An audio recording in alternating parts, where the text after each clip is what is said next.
episode Between Two Kegs. My name is Zach Fick, and here we are with another head brewer, founder, CEO of a brewery just outside of Dallas, Texas called Nations Brewery with Gavin Secchi.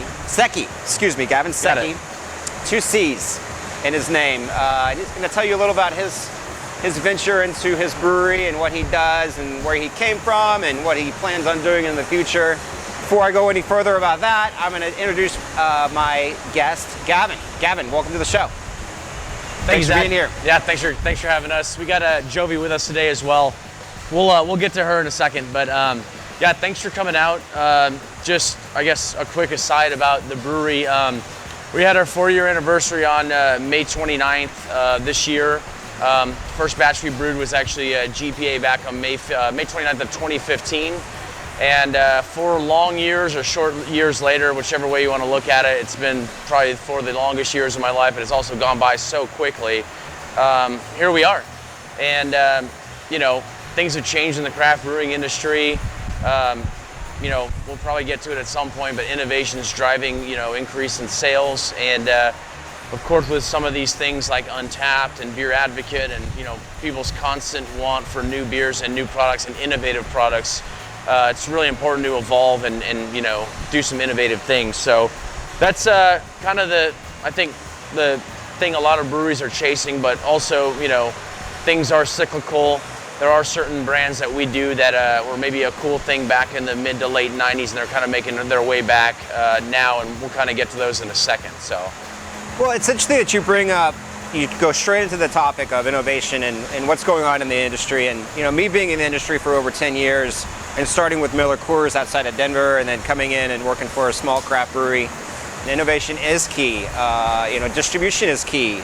Distributors are picking up the big breweries, and it's making the smaller breweries that are self-distributing, you know, quite a tough leap into what they want to do next, whether it's shelf space, our tap space in bars and restaurants. And even so far, a lot of restaurants might be slimming down their, you know, their local beers because they're having more access of national and international craft beer that can come to their market. So, like you just said, you know, focusing on Untapped.com and, you know, what the market wants, you know, whether it's another IPA or a Hefeweizen, you know, and we can go into even other alcohol beverages that are going into the market now that are in a way kind of defeating some of the traditional IPAs and the blondes and, you know, the double brown stouts and you know, porters and so on and so forth. So as I'm talking about, you know, some of the things that you've done, and I've seen your brewery go from just a few beers to now a wide variety of different styles of beers, all very colorful cans, exciting, and tons of fun. So what drives you, and you being a young entrepreneur in your mid-30s, that's fascinating. And so I think that you've got this whole innovation attack underway. You know, what drives you? Where did you come from in the beer industry? Did you go to brewing school? Are you a brewer or just a entrepreneur with a business background? I mean, tell me a little bit about yourself before you got in the beer industry. Sure. Well, everyone's had a beer before they turned 21, right? I was no different. I came from a restaurant background, and like we're eating kind of eclectic, I guess weird foods, if you want to call them that, back in the day, like when we were young. And so of course when it came down to, you know, drinking beers with friends, and I hate to say it, high school, you know, I was starting to reach for craft beer pretty much from day one. And we're talking 1998, way back when. I mean, my first craft beer I think was a Red Seal Ale, and then just jumped to, you know, the new Belgium products of the world and just fell in love with it. My brother's a chef by trade. He just opened up a restaurant in New York, and I'm kind of a liquid chef, if you will, by trade. And he kind of offered up to me when I was 17, 18 years old, or I can't remember how old. He's like, hey, you know, one day I'm gonna own a restaurant, you should open up a brewery. I was like, man, that's something I could really get behind. So just stuck with that game plan and went to school at St. Edward's in Austin, you know, with a business degree. And the day I turned 21, I skipped out on that semester and went to brewing school in Chicago. And then, you know, came back, started working in a brewery, finished up school, and I've been in breweries ever since. So it's about 15 years for me now. Excellent. Yeah. Excellent. So 3 Nations. What does Three Nations mean? Is it like Canada, USA, Mexico? I mean, what are we dealing with? Is it Germany, Ireland, and Scotland? I mean, we get the question all the time. It actually turned out to be like an interesting theme, I guess, if you will. So my brewing background is German, Belgian, and English-inspired ales and lagers with American influence, which, of course, that's what craft beer is. You know, several years ago, let's say 50, 60 years ago, there was no American IPA. There was no, you know, New England style IPA. An IPA was what you would call an English style IPA. The ones that, you know, the Brits brewed and threw a bunch of hops in so they could transport down to India to preserve the beer, right? So America has taken traditional styles and put an American twist on it. That's exactly what Three Nations means. You know, we respect tradition. Our tagline is respect tradition. The second E in respect has a 3 in it, because we have our own way of respecting tradition, and that's with a little bit of American innovation and you know, new styles and methods that you still tip your cap to the old style of brewing. So very cool, very good stuff, man. I like to hear that. That makes sense now. All these time, and Gavin, I've known you for quite some time. Yeah. In fact, we'll go into a little bit, but you actually purchased this brewery from Grapevine, from Gary, who's a great guy. You know, has been in the beer industry for many times. He's off doing some really cool things in another state. But you picked up his brewery, bought all of his equipment, and you've been running this show here since you've opened up. And from my understanding, you're going to be heading out here soon into even further north of Dallas, into a bigger facility, because I believe that you are doing quite well.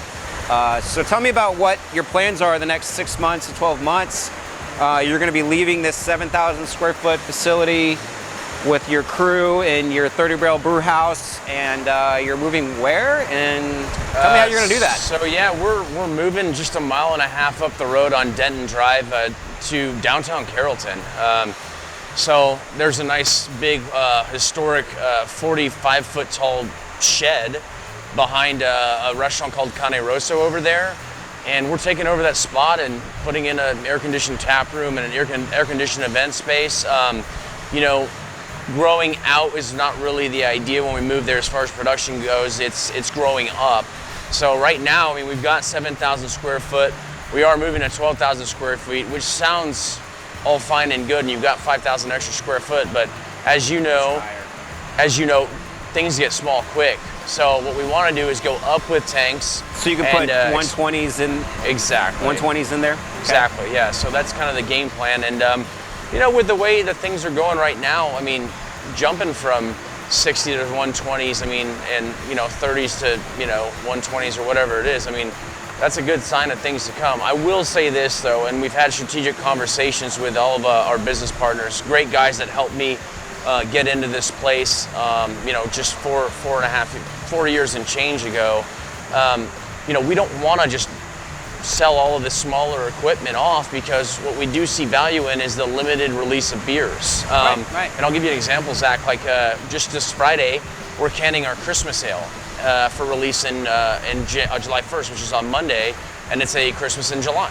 So it's only a 30-barrel batch. There's 200 cases going out. There's probably about 20 slim kegs going out, and maybe another 16 big format kegs. And the idea is, throw something cool out there that people usually expect around Christmas time. And, there's your one-off 30-barrel batch that you can do several times a year. So once again, innovation, and I think somewhat rarity in beers is also something very popular in today's day and age. So. Well, yeah, and that is quite popular in this day and age.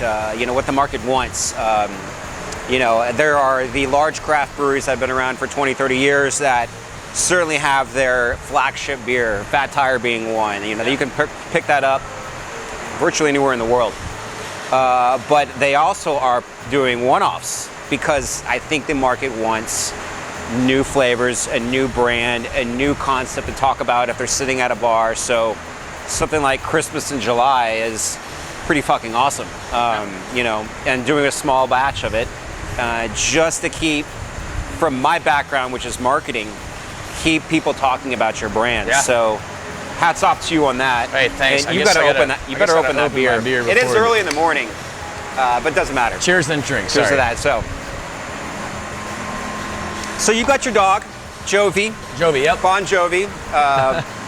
He's a part of the brewery. He comes here every day. And she. I have a she dog, and she's my heart. It's deceiving with the name Jovie, but yeah. Yeah, that's right. I was like, Jovie being Yeah. So she comes here every day. She's a part of the brew house. She helps out in the canning line. She probably mills and fills in the grain room and does quite a bit. I'm certain of that. So tell me a little about her, and I believe that she's on a can that's coming out soon. You being a marketing guy, I think, you know, that Dogs and beer. Dogs and beer work. It's amazing. And I think, you know, the guys at AB InBev, let's get her squared up on that chair, did it best when they did the commercials, you know, Budweiser commercials with dogs and what have you. You mean Spud McKenzie? That was Spud McKenzie, yeah. So, well, everything good comes out of something bad. We went on a trip, myself and my girlfriend and Jovie, to Bend, Oregon, the end of February. She'd always seen snow once. And as we're kind of leaving, we're struggling to kind of come up with a branding campaign for our new hazy pale ale that's eventually gonna, we hope to be a core brand. So we're like, let's just go down there, we'll get some ideas, we'll just kind of relax and whatever. And she, at the time of her life, she'd only been in snow one other time in her life. And so, of course, she's running around, had fun, blah, blah, blah. We go hit 20 breweries. Her being actually a registered service dog, she was able to come into every single brewery with us. And so we come home on a Saturday, all is good, Sunday's good, and Monday back to work, and we come back on a Monday, and she's thrown up everywhere. Turns out her liver's basically failing. Don't know how she got sick, but to make a story very short, you know, they nursed her back to health, and I had a conversation with my girlfriend maybe 7-10 days after she got better, and she goes, you know, really puts things into perspective, what's important when a dog or a family member gets sick. And I'm like, you said an interesting word, perspective. I was like, what if we named a beer Perspective and we put your dog on the can? She's like, that's a great idea. Well, one of my close friends is a part of Paws in the City, which is one of the biggest dog rescue groups in DFW. And I was like, well, why don't we get in touch with Paws in the City if we see if we can't put something together? And I know they've done stuff with other breweries, and so we met with them, and a portion of the proceeds is going to Paws in the City of all the cans we sell. And you know, Tap Room, we're doing a big event with them on this coming Saturday. It was just June 29th. And so it's hopefully a partnership that's, you know, will have some legs. So it's a hazy IPA? Hazy IPA, or hazy pale ale, actually. Hazy pale ale? Yep. Okay, quite. Well, go for it. I've seen pale ales becoming less popular in the market. Yes. But a hazy pale ale, you know? Just, you know, and we're not necessarily chasing the haze train. Now, contrary to popular belief, we technically did one of the first hazy IPAs brewed in Dallas with a collaboration with another brewery. This is back in early 2017, I think it was, which was cool. And then we kind of saw how that went. You know, we had sales help with the beer and said, okay, in 2018, let's come out with a range of rotating hop series IPAs called Haze Wizard. So we did. We saw the success of that, and you know, the pale ale, like you said, is kind of taken a little bit of a step back as far as sales.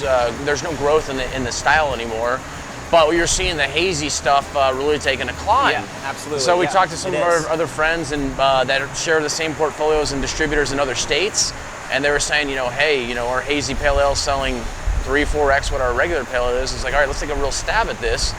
And so, yeah, we released Perspective Hazy Pale Ale. Our distributor just picked it up last Friday. It'll be hitting shelves this week, and then, of course, we got our big launch party in the tap room this Saturday. So we're excited about it. Congrats! Goes for a good cause too. So. Well, I hope Jovie lives to see another 9 years. We hope so too. And right, Jovie? She's certainly old enough to have a few sips of hazy pale ale. She doesn't drink beer for some reason. I don't know why. She doesn't? We tried to get her to like beer, but she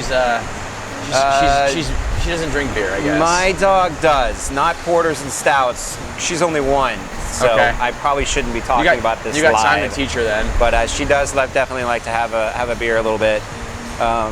It's kind of my way of.